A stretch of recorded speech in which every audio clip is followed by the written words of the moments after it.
Imagine a battlefield where the fate of empires was decided not in Europe, but on African soil.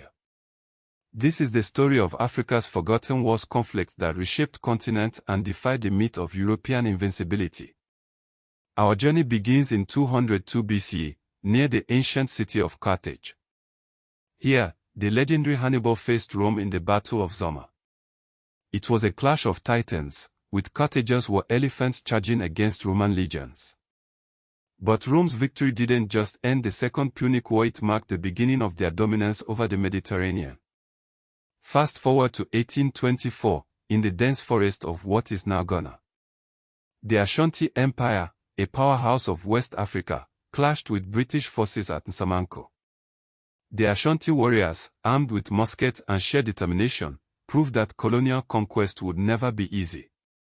Then came 1896, and the mountains of Ethiopia echoed with the sounds of battle. At Odwa, Emperor Menelik II led his forces to a stunning victory over Italy. This wasn't just a military triumph, it was a beacon of hope for colonized peoples worldwide. But not all battles ended in African victory.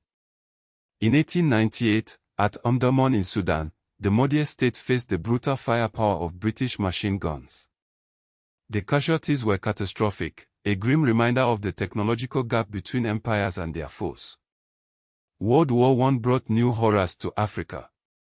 In German East Africa, battles like Tanga and Jassen saw British, Indian, and African troops locked in a grueling campaign.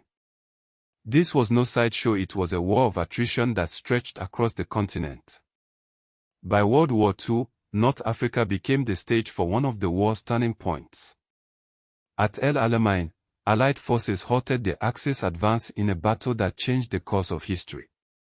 And in the 1980s, Angola's civil war reached its climax at Quito Cuanavale. This massive battle, involving Cuban and South African forces, became a symbol of resistance against apartheid. These battles are more than just historical footnotes. They shaped the borders of modern Africa, inspired independence movements, and proved that African armies could stand against the world's greatest powers. From Zama to Quito Cuanavale, the echoes of this conflict still resonate today.